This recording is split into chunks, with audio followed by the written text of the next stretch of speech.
लोक जनशक्ति पार्टी रामविलास ने ये फैसला लिया है कि मोकामा में गोपालगंज में जो दो उपचुनाव हो रहे हैं, इन दोनों उपचुनाव में लोक जनशक्ति पार्टी रामविलास भारतीय जनता पार्टी का समर्थन करेगी। गोपालगंज और मोकामा में विधानसभा का उपचुनाव हो रहा है, जिसको लेकर चिराग पासवान लोजपा रामविलास के राष्ट्रीय अध्यक्ष ने अपना स्टैंड क्लियर कर दिया है। चिराग पासवान ने पटना पहुंचते ही पटना एयरपोर्ट पर पत्रकारों के साथ बातचीत में कहा कि गोपालगंज और मोकामा में भाजपा उम्मीदवार के पक्ष में चुनाव प्रचार करेंगे। जानकारी हो कि पिछले दिनों भाजपा के प्रदेश अध्यक्ष संजय जायसवाल ने चिराग पासवान के गोपालगंज और मोकामा में चुनाव प्रचार करने को लेकर तारीख जारी की थी, जिसके बाद लोजपा नेताओं ने इस पर नाराजगी व्यक्त की थी। इसके बाद अब चिराग पासवान ने खुद ही आकर पत्रकारों के सामने अपना स्टैंड क्लियर कर दिया है। चिराग पासवान ने बताया कि बीती रात अमित शाह के साथ उनकी बातचीत हुई है। इस बातचीत के दौरान उन्हें आश्वस्त किया गया है कि गोपालगंज और मोकामा में चुनाव प्रचार करने के लिए वो जाएंगे। जानकारी हो कि चिराग पासवान के एनडीए में वापसी के साथ ही नीतीश कुमार के विरुद्ध चिराग पासवान ने जमकर हमला बोला है। सीएम नीतीश कुमार के खिलाफ लगातार चिराग पासवान बोलते रहे हैं, चाहे वो एनडीए में रहे या एनडीए से बाहर रहे।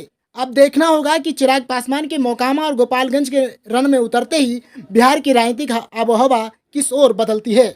और ये बात भी आ रही है कि आप वहां जाकर चुनाव प्रचार करेंगे बीजेपी के लिए। लोगों ने जो प्रश्न आप लोगों ने पूछा, उस प्रश्न के जवाब में भी मैं यही कहूंगा कि पार्टी ने, मेरे नेता ने, आदरणीय रामविलास पासवान जी ने जब जब जो निर्णय लिया, वो हमेशा प्रदेश हित को मद्देनजर रखते हुए लिया। इन दो उपचुनाव का आप लोगों ने जिक्र किया कि इन दो उपचुनाव में लोक जनशक्ति पार्टी रामविलास की क्या भूमिका रहेगी।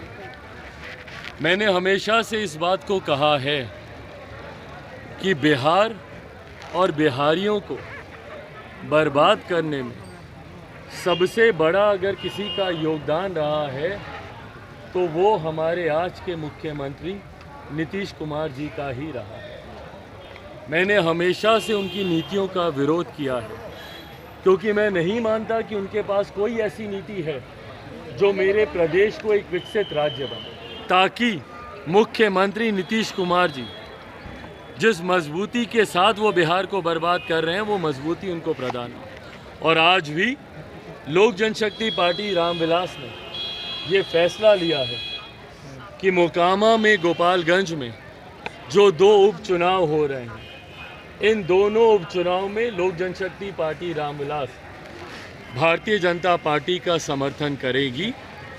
उनके पक्ष में हम लोग चुनाव प्रचार करेंगे और उपचुनाव में भारतीय जनता पार्टी के प्रत्याशियों की जीत सुनिश्चित हो, इसके लिए लोक जनशक्ति पार्टी रामविलास निर्णय लेते समय बहुत बीता है।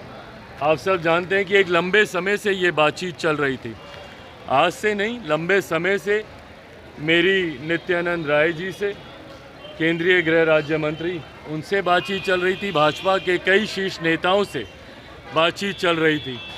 कल रात एक लंबी मुलाकात मेरी केंद्रीय गृह मंत्री आदरणीय अमित शाह जी से मेरी एक लंबी मुलाकात हुई। तमाम बिंदुओं थे जिनके ऊपर चर्चा होनी ज़रूरी थी। बहरहाल ये चर्चा अभी आने वाले समय में और जारी रहेगी। आने वाले समय में एक बार ये छठ पर्व और उपचुनाव बीतता है तो अगले महीने पुनः अमित शाह जी से और भारत के प्रधानमंत्री आदरणीय नरेंद्र मोदी जी से भी मुलाकात होनी है। मैं ज़रूर मानता हूँ कि समय कम है प्रचार में, अब महज 2 दिन ही रह गए भैया, कल और परसों का ही दिन रह गया है। इस कम समय में पार्टी के द्वारा जितनी मेहनत संभव हो पाएगी, पार्टी वो मेहनत करेगी ताकि भारतीय जनता पार्टी के प्रत्याशियों की जीत को हम लोग सुनिश्चित कर सकें। लोक आस्था का महापर्व छठ की मैं पूरे बिहार वासियों को, पूरे देशवासियों को छठ की बधाई देता हूँ।